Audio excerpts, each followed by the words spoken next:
अच्छा तो स्क्रीन पे देखो ना, सिर्फ स्क्रीन पे अब पॉइंटर देखा कहाँ पे।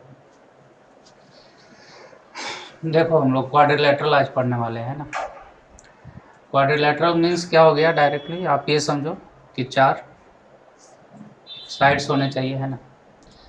अब वो अलग अलग कंडीशन बन जाते हैं ना, वो डिपेंड करेगा कि कैसे कैसे कंडीशन के ऊपर। तीन चारों साइड्स इक्वल है या फिर 2 साइड इक्वल है, 2 पैरेलल है ना। जैसा कि हम लोग स्टार्टिंग में पढ़े क्या था, आप जैसे जो फेमस स्ट्रक्चर जानते हैं, जैसे कि क्या होता है हमारा स्क्वायर, जिसमें ऑल साइड क्या होता इक्वल होता, और बाकी के सारे 90 डिग्री के बन रहे होते हैं ना। तो तुमको बस ये ध्यान रखना है कि स्क्वायर मीन्स क्या हो गया, अगर जो हम स्क्वायर बना रहे, ठीक है, तो जैसे हमारा ये स्क्वायर बना ए बी, फिर ये रहा सी, और ये रहा हमारा डी, ठीक है। तो इसमें क्या होगा कि आपका A B is equal to B C is equal to C D is equal to A D. ये सारे क्या होंगे आपके लेंथ वाइज इक्वल होंगे, और साथ ही साथ आप ये देखो कि angle A is equal to angle C is equal to angle D, सारे क्या होते हैं 90 डिग्री के होते हैं। उसके साथ ही साथ इसमें क्या होते हैं, जो इसके डायगोनल्स होते हैं ना, डायगोनल कौन से रहेंगे आपके, डायगोनल रहेंगे ए टू ऐसे सी, है ना। और उसके बाद जो दूसरा डायगोनल हमारा क्या है, वो है डी से बी, ठीक है। तो ये जो डायगोनल हमारा बना कौन सा ए सी और कौन सा डी डी, ये दोनों क्या रहेंगे आपके इक्वल रहेंगे, है ना। ए सी और बी डी इक्वल रहेंगे, और साथ ही साथ ए सी परपेंडिकुलर टू क्या होगा बी डी होगा, ठीक है। तो ये इतने कंडीशन होते हैं किसके लिए, ये होते हैं हमारे स्क्वायर के लिए, है ना। स्क्वायर में भी 4 साइड है। सबसे आपको क्या है, जो सबसे बेसिक स्ट्रक्चर जानना है क्वाड्रिलेटरल के अंदर, वो स्क्वायर के लिए जानना है। तो स्क्वायर में ऐसा कोई भी ऐसा प्रॉपर्टी नहीं होता जो नहीं होता, ऑलमोस्ट सारे होते।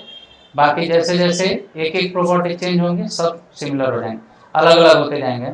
जैसे फिर से देखो एक कंडीशन और बनता है, और वो क्या बनता है कि ए बी वो क्या होगा पैरेलल होगा किसके सी डी के।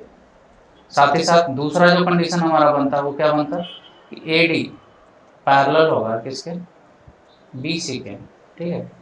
तो ये चीज भी आपको ध्यान रखना होगा कि पैरेलल तो होता ही, परपेंडिकुलर भी होता है ना। एरिया तो सबको पता होता है कि क्या होता है, इसका हम लोग साइड स्क्वायर ले लेते हैं ना। लेकिन मेन चीज हमको किसके ऊपर ध्यान रखना है, इसके एंगल के लिए ध्यान रखना है कि सारे एंगल 90 डिग्री होंगे, ठीक है। सारे साइड इक्वल होंगे, डायगोनल्स का लेंथ इक्वल होता है, डायगोनल भी एक दूसरे को परपेंडिकुलर कट करते हैं, अपोजिट साइड क्या होते हैं पैरेलल होते हैं।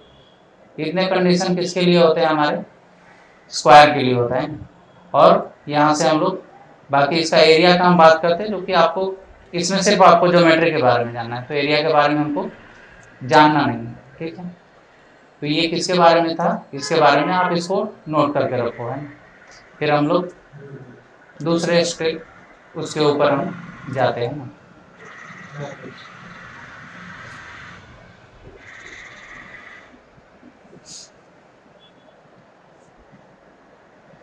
अब देखो जो दूसरा हमारा स्ट्रक्चर पढ़ना है, वो भी हमारे लिए एक तरह से मानकर चलो वो भी फेमस ही होता है ना।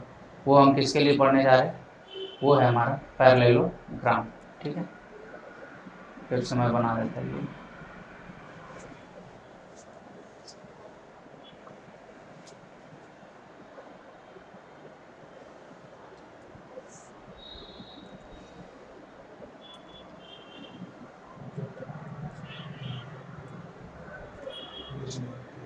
देखो ये हमारा किसका स्ट्रक्चर हो गया, पैरेललोग्राम का, ठीक है। अब ये पैरेललोग्राम में मैं आपको समझाता कि कैसे करना है। देखो ये हमारा कौन सा हो गया, ये हो गया हमारे लिए ए, ये हो गया बी, ये हो गया सी, और ये हो गया हमारे लिए डी, ठीक है। अब पैरेललोग्राम में क्या होता है कि जो अपोजिट साइड्स होते हैं ना, सबसे पहला जो मेन चीज होता है इसमें क्या होता है, opposite side A B parallel to C D, ठीक है। सेकंड नंबर का जो प्रॉपर्टी होता है वो क्या रहेगा, A D parallel to B C, ठीक है। अच्छा, थर्ड में देखो, इसमें तीसरे नंबर का जो हम प्रॉपर्टी लिखेंगे उसमें क्या होता है, जो अपोजिट साइड का जो लेंथ होता है पैरेललोग्राम के अंदर, वो भी क्या होता है आपका इक्वल होता है, A B is equal to D C. ठीक है, साथ ही साथ नेक्स्ट में देखो, ये तो हमारा अपोजिट साइड था, एक और अपोजिट साइड कौन सा है, ए डी और बी सी। वो भी हम क्या करेंगे, इसे इक्वल करने वाले हैं, A D is equal to B C. ठीक है, अब इसके अंदर हम क्या करने जा रहे हैं, इसके अंदर भी हम क्या करते हैं, जरा सा डायगोनल ड्रॉ करते हैं। देखो डायगोनल यहाँ से ये गए, ठीक है,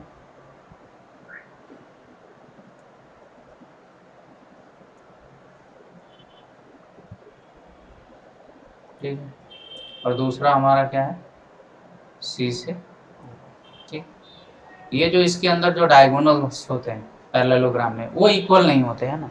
अभी जब हम स्क्वायर पढ़ रहे थे, स्क्वायर के अंदर क्या हो रहा था कि डायगोनल्स भी इक्वल हो रहे थे, यहाँ डायगोनल्स इक्वल नहीं होते हैं ना, ये आपको ध्यान में रखना है। तो हम बोलेंगे ए C is not equal to क्या होता है, बी डी। ठीक है, देखो उसमें सारे साइड्स पैरेलल थे, सारे साइड्स के लेंथ इक्वल थे, लेकिन इसमें क्या थे, अपोजिट साइड पैरेलल और अपोजिट साइड इक्वल थे। ठीक है, तो ये दूसरा जो स्ट्रक्चर होता है, और बाकी हम लोग इसमें क्या देख लिए, उसके अंदर एंगल का बात किए थे। इसमें क्या होता है, अपोजिट एंगल जो होता है ना क्वाड्रिलैटरल के अंदर, वो क्या होता है, सेम होता है ना। मतलब आप अगर लिखने जाओगे तो हम सिक्स प्रॉपर्टी में हम क्या बोलेंगे कि एंगल ए और एंगल सी क्या होगा, इक्वल होगा, क्योंकि जो दो साइड्स हैं हमारे वो दोनों सेम साइड से बने हुए एंगल है ना। जब सेम साइड से एंगल बनता वो हमेशा एंगल क्या होता है, इक्वल होता है। ठीक है, तो ए और सी इक्वल हो जाएगा और बी और डी भी इक्वल रहता है ना।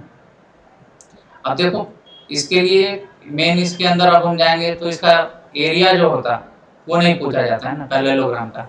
अगर पूछा भी गया तो आपको उसके लिए हेरोन्स फार्मूला पढ़ना होगा है ना, जो कि उसके लिए अलग से चैप्टर आपको दिया हुआ है ना। मतलब इसको ट्रायंगल में पहले चेंज करेंगे और फिर उसका एरिया निकालेंगे।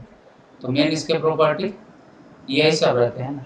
इसको भी आपको क्या करके रखना है, इसको भी आपको थोड़ी देर के लिए नोट करके रख लेना है। ठीक है, आप नेक्स्ट में देखो, हम लोग इसके आगे जाते थोड़ा।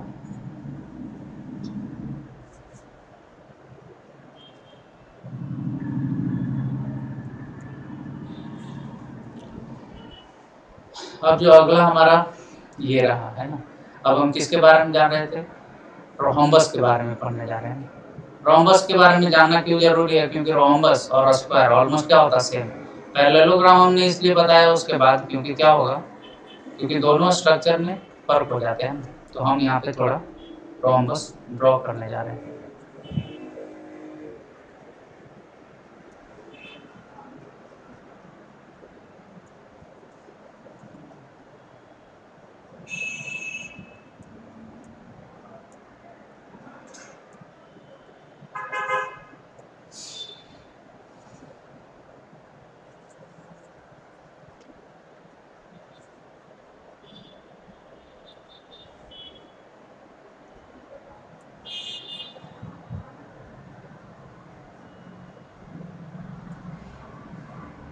ठीक, ये हमारा क्या है, रोम्बस है ना। अब इसके हम जरा साइड मार्क करने वाले हैं ना।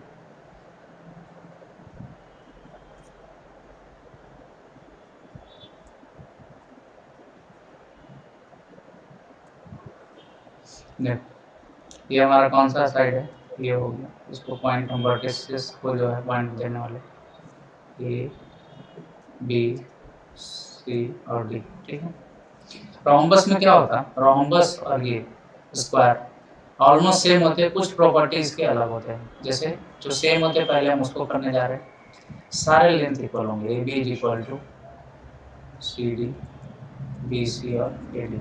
जो चारों लेंथ है वो क्या होती है इसके अंदर, वो भी इक्वल होता है।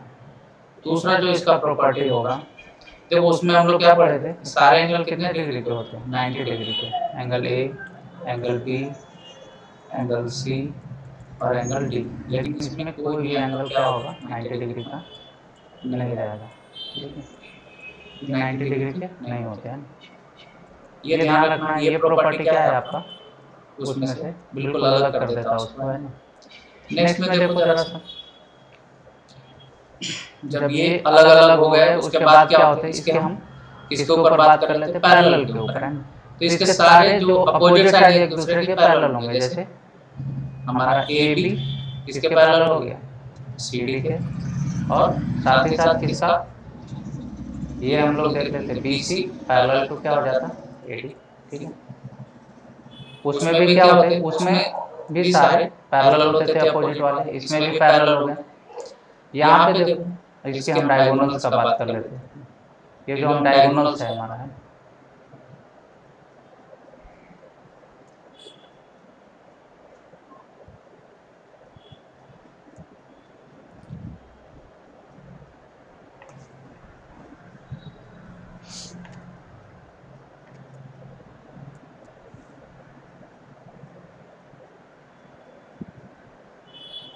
डायगोनल बी डी और डायगोनल एस।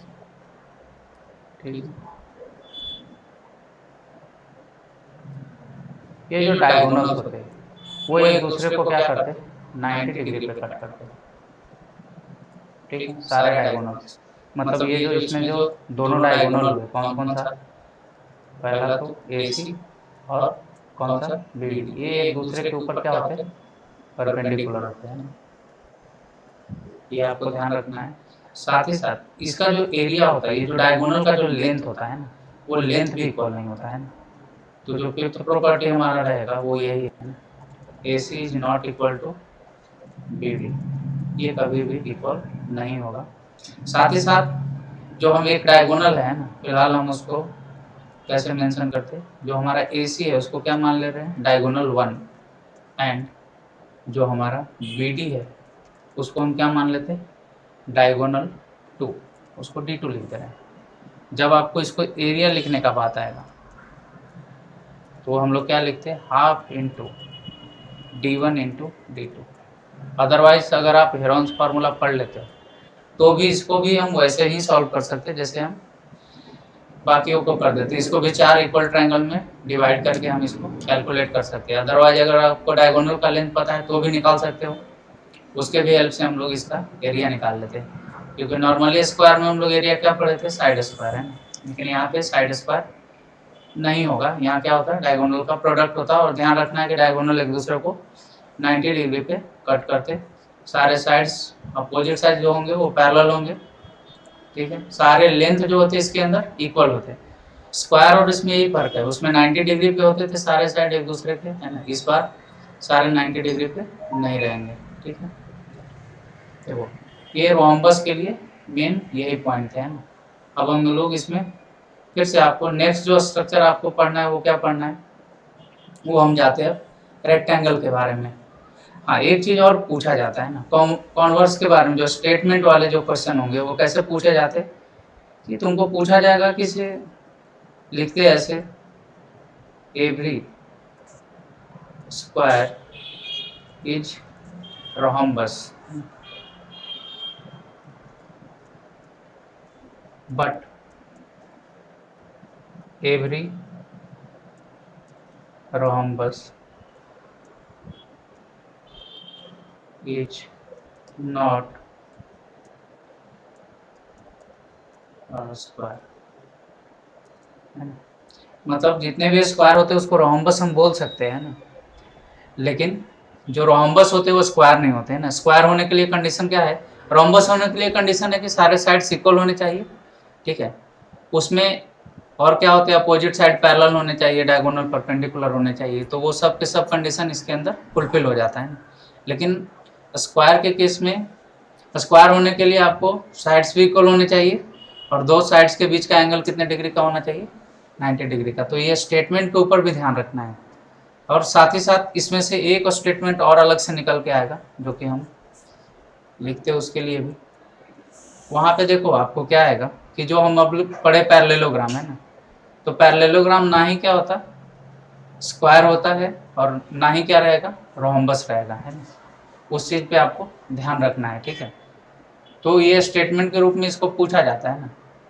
अब नेक्स्ट स्ट्रक्चर के ऊपर हम जो जा रहे हैं उसमें क्या है, वो हमारा है रेक्टेंगल। अभी हम लोग रेक्टेंगल के बारे में देखते हैं।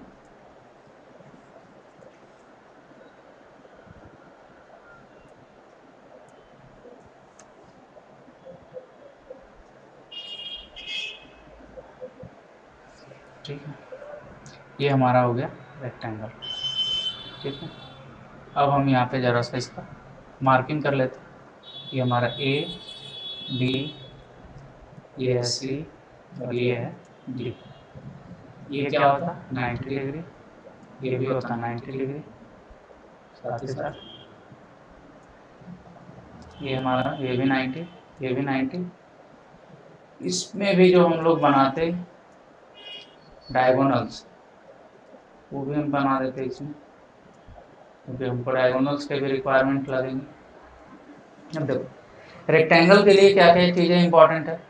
रेक्टेंगल के लिए सबसे पहले क्या होता है, जो अपोजिट साइड है वो क्या होने चाहिए, इक्वल होने चाहिए। अपोजिट और एडजेसेंट एक दूसरे के इक्वल नहीं होने चाहिए, क्योंकि अगर वो इक्वल हो गया तो वो स्ट्रक्चर क्या हो जाएगा, या तो रोम्बस या फिर स्क्वायर। तो मेन चीज हम लोग यहाँ पे क्या करेंगे, अपोजिट साइड इक्वल करेंगे। तो ए बी इक्वल टू क्या हो गया आपका बी सी, और दूसरा में इसी में क्या रहेगा एंड साथ ही साथ ए डी, और क्या हो जाएगा बी सी इक्वल रहेगा। ठीक है, जो जितने भी एंगल हैं ए बी सी और डी, सारे एंगल कितने डिग्री करेंगे 90 डिग्री करेंगे। साथ ही साथ जहाँ तक पैरेलल का हम बात करेंगे तो ए बी अपोजिट साइड क्या रहते हैं, वो पैरेलल रहेंगे। A B parallel to C D and A D parallel to B C. ठीक है, जो आपके जो डायगोनल्स हैं ना, जो कौन कौन से डायगोनल्स हमारे बने, वो हमारा बना, एक बना ए सी और दूसरा बना है बी डी। ये डायगोनल का लेंथ भी इक्वल होता है, और जो डायगोनल होते वो एक दूसरे को क्या करते बाइसेक्ट करते हैं। बाइसेक्ट मीन्स क्या हो गया, आपको दो इक्वल पार्ट में उसको बांट देते हैं। तो आपको ये भी ध्यान रखना है कि वो बाइसेक्ट होता है ना, लेंथ वाइज वो क्या होता है पूरी तरह से इक्वल होता है। ठीक है, हम अगर इसको पॉइंट मार्क कर दें यहाँ पे, इसका कुछ नाम रख दे ओ, तो आप ये मानकर चलो कि ये कैसे चेंज हो जाएगा, O D is equal to O B है ना। यहाँ हम इसको ओ रख रहे हैं। ठीक है, अलग से रखते, ये जो कट हुआ है वो हमारा ओ है, और साथ ही साथ इसमें क्या हो जाएगा, ये तो एक साइड के लिए हुआ, दूसरे साइड के लिए ये भी क्या रहेगा ओ ए, और ओ सी को भी इक्वली ये डिवाइड करता है, क्योंकि दोनों का लेंथ इक्वल होगा। कई बार आपको इन चीज़ों का इस्तेमाल करना पड़ सकता है। और ये जो डायगोनल्स हुए हमारे, वो दोनों क्या करेंगे, एक दूसरे को परपेंडिकुलरली बाइसेक्ट करते हैं। मतलब क्या हो गया, दोनों एक दूसरे के परपेंडिकुलर भी होते हैं, AC perpendicular to B D. ठीक है, और उसके बाद हम लोग जब परपेंडिकुलर देख लिए, अपोजिट साइड इक्वल हो गया, इसके बाद हमारे लिए क्या बच जाता कि अब इसमें से एरिया इसका है, इसका एरिया कैसे निकालते हैं। एरिया क्या हो गया, ये हमारा क्या हो गया, जो लॉन्गेस्ट साइड होता है उसको हम लोग जनरली लेंथ बोलते हैं। ये हमारा लेंथ हो गया, और इसको आपको जो नाम देना है, विड्थ दे दो या ब्रेथ दे दो, वो आपके लिए ये होगी। तो जो हम लोग एरिया लिखते हैं वो हमारा क्या होता है, लेंथ इनटू ब्रेथ। ठीक है, इसका हम लोग इस्तेमाल करते हैं। अब देखो इस स्ट्रक्चर को हम किसके साथ कंपेयर करने जा रहे हैं, पैरेललोग्राम के साथ है ना। हम लोग को पैरेललोग्राम को देखना जरूरी है। अभी क्या होता कि जो पैरेललोग्राम का प्रॉपर्टी और रेक्टेंगल का जो प्रॉपर्टी है वो ऑलमोस्ट क्या होता, वो आप देखोगे तो वो सेम दिखेगा है। तो हम लोग उसको इस्तेमाल करने वाले हैं। देखो जरा सा हम उसके बारे में बता रहे हैं। क्या होता कि हम यहाँ से बोल सकते हैं, वो जो स्टेटमेंट होता मेन, वो हम लिखने जा रहे हैं नोट करके, कि जो हमारा जितना भी रेक्टेंगल होता है ना, every rectangle is a parallelogram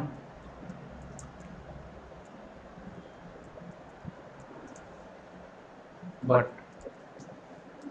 इसका अपोजिट नहीं ट्रू होगा ना। सारे जो पैरेललोग्राम होते वो ये भी parallelogram is not a rectangle. सारे जो पैरेललोग्राम होंगे वो रेक्टेंगल नहीं होगा। रीजन क्या होता है, पैरेललोग्राम के लिए अपोजिट साइड पैरेलल होना चाहिए, लेंथ भी इक्वल होना चाहिए, बट उसके डायगोनल इक्वली बाइसेक्ट करते हैं, पर 90 डिग्री पे नहीं करते हैं। लेकिन जो रेक्टेंगल होंगे उसमें फिक्स कंडीशन हो जाते हैं, रेक्टेंगल में आपको 90 डिग्री पे कट करना चाहिए, लेकिन जो हम अभी रेक्टेंगल पढ़े वो 90 डिग्री पे कट नहीं करता। इसके लिए क्या हो जाता कि हम रेक्टेंगल को पैरेललोग्राम तो बोल सकते हैं, पर पैरेललोग्राम को हम लोग रेक्टेंगल नहीं बोल सकते।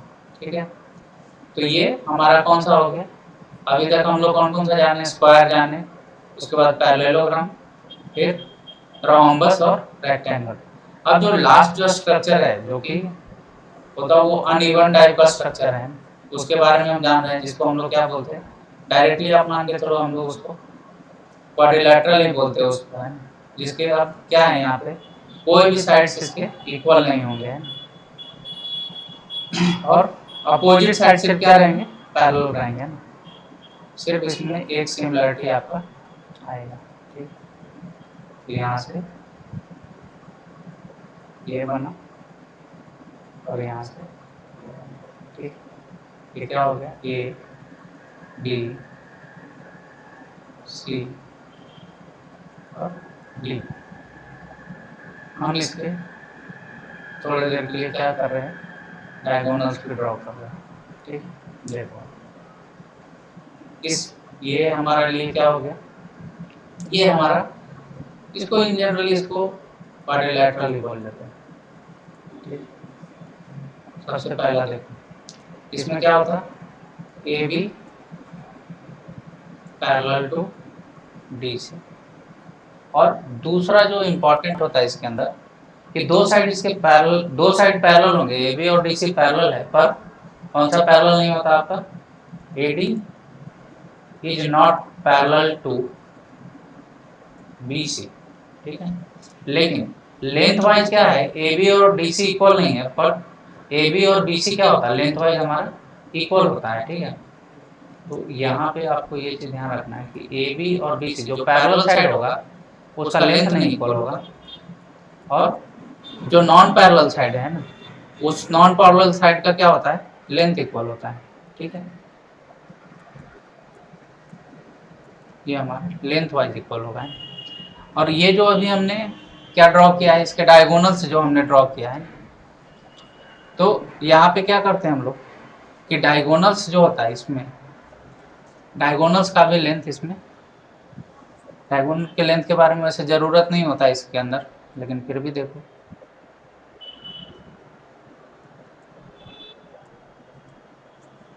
ठीक, ये क्या रहा हमारा डायगोनल जो हो गया, कौन कौन सा, ए सी एंड बी डी। ठीक है, अभी हम लोग किसके ऊपर बात करते हैं, तो छठा, ये हमारा क्या हो गया, दोनों आर डायगोनल्स, इसको अलग ढंग से हमको इस्तेमाल करना होता है। मेन जो इसका एरिया जो होता है वो मोस्ट ऑफ द टाइम आपसे पूछा जाता है, एरिया क्या होता है, half into sum of parallel side into height. Height क्या करते हैं, इस क्वेश्चन को आप डायरेक्टली सॉल्व नहीं कर सकते, इस क्वेश्चन को सॉल्व करने के लिए आपको क्या करना पड़ता है, यहाँ से यहाँ पे इसको परपेंडिकुलर ड्रॉ करना पड़ता है, और ड्रॉ करने के बाद इसका लेंथ फाइंड करना होता है, क्योंकि ये 90 डिग्री है। ठीक है, और ये जो बचा हुआ जो स्ट्रक्चर हो जाता है, यहाँ से जब जैसे इसका हाइट निकाला रहेगा या फिर हाइट आपको गिवन रहेगा, तो आप क्या कर लोगे, इसका एरिया फाइंड कर लोगे। ये जो स्ट्रक्चर है, जितने अभी तक स्ट्रक्चर पढ़े सबसे अलग स्ट्रक्चर है।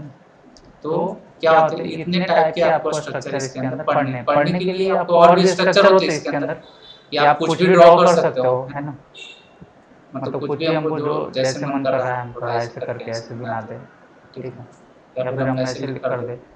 लेकिन इन सभी चीज़ों के ही बारे में आपके लिए क्या बनाया हुआ है, एक चैप्टर पढ़ना है, वो अलग एरिया रिलेटेड टू ट्रायंगल है, तो उसके अंदर हम बाकी चीज़ों के बारे में पढ़ेंगे। ठीक है, तो आज आप ये सारे स्ट्रक्चर कर लो, नेक्स्ट डे हम लोग इसके आगे डिस्कस करेंगे, और इसको आप अच्छे से नोट कर लो, और हम लोग आगे के दिन हम इसमें देखते हैं ना, इसके ऊपर जो क्वेश्चन बेस्ड हैं वो क्वेश्चन कराते, या फिर जो थ्योरम्स हैं उसके ऊपर हम लोग इसमें एक एक करके काम करते हैं, है ना। तो आपको क्वाड्रिलेटरल का अभी स्टार्टिंग में ये जो है इसका बेसिक रहा है, ये बेसिक आपको कंप्लीट कर लेना है, ठीक है। उसके बाद हम इसमें आगे जाते हैं। और आज के लिए इतना ही है। Thank you.